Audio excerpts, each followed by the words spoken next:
The sky was a blanket of gray, the waves rolling gently beneath the Sea Wanderer, a small but sturdy motorboat captained by Jonas Carter. Alongside him were his two closest friends, Eli Torres and Maggie Lane, experienced sailors who had spent years chasing adventure across the ocean. This time they were after something different, a lost treasure rumored to belong to the Emerald Serpent, a ship that had vanished decades ago. A dense fog crept over the sea as they followed an old map Jonas had acquired from a retired fisherman. The coordinates led them toward an uncharted region of the ocean. As the fog thickened, their radio crackled, then died. The compass spun wildly. Then, out of nowhere, a massive dark shape emerged from the mist. A ship. It was old, barnacle-covered and weathered by time, but it wasn't sinking. It simply drifted, untouched by the current. "The Emerald Serpent," Maggie whispered. They hesitated only briefly before tying their boat to the ship's hull and climbing aboard. The deck groaned under their weight, and an eerie silence swallowed them whole. They were not alone. The ship's deck was eerily intact, as if frozen in time. Wooden planks creaked, the ropes hung limp, and lanterns still swung from their iron hooks. Maggie wiped dust off a rusted nameplate on the main mast. The letters, though faded, were unmistakable. Emerald Serpent. Jonas, Eli, and Maggie exchanged uneasy glances. No ship should be in this condition after vanishing for decades. They moved cautiously, searching for any sign of life or a clue to the treasure. The air smelled stale, something worse than seawater or mold. Then a whisper, faint like a breath of wind, but unmistakably human. Eli spun around, his flashlight cutting through the darkness. Nothing. Then a door at the end of the corridor creaked open on its own. The crew descended into the lower decks, the air thick with a sour stench. They reached a door covered in deep, jagged scratches. The moment Jonas touched it, a gust of wind howled through the corridor, rattling the ship. He pushed the door open. Inside, dozens of skeletal remains lay scattered across the floor, their bones twisted and broken. Some were still wrapped in rotting clothing, their faces long gone, but their presence undeniable. Maggie clapped a hand over her mouth. They never left. Eli backed away. They died here. Jonas knelt beside one of the bodies and found a rusted locket clutched in its bony hand.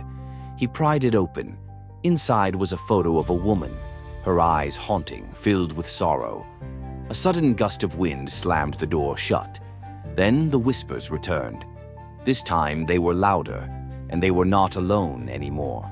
Figures emerged from the darkness, transparent, flickering like candlelight. Their eyes hollow, their expressions filled with despair. Jonas, Eli, and Maggie were frozen in place. One ghost stepped forward, a man dressed in a captain's coat, his face gaunt, his voice hollow. "You must free us." Jonas swallowed hard. "How?" The ghostly captain raised a translucent hand, pointing toward the room of corpses. "Bury them." The other spirits nodded in unison, their silent plea filling the air. Maggie whispered, "They're trapped here because their bodies were never laid to rest." Eli hesitated, but Jonas was already moving. "Then we set them free." One by one, they carried the remains back onto their boat, the spirits watching in silence. As they left, the ship groaned, as if the weight of its tragic past was finally being lifted. They reached a secluded island as dawn broke, the golden sun piercing through the fog. Digging graves with their bare hands, they worked tirelessly. Each skeleton was placed gently into the earth, their final resting place far from the cursed ship. Maggie placed the rusted locket on one of the graves. "May you find peace." The moment they covered the last grave, a powerful gust of wind rushed through the trees, whispering in their ears like a sigh of relief. Then, silence. They turned back toward the sea where the Emerald Serpent had drifted, but it was gone. Only the open ocean remained. As they returned to their boat, something changed. The air was warmer, lighter.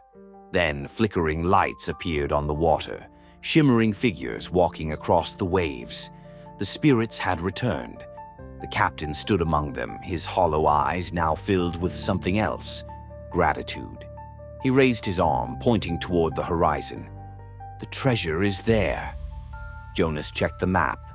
The new coordinates weren't far. Eli grinned. I guess we're not leaving empty-handed. The ghosts slowly faded into the mist, their presence lifting like morning fog. The Emerald Serpent was no longer their prison. They followed the coordinates to a small cove where a cave mouth yawned from the cliffs.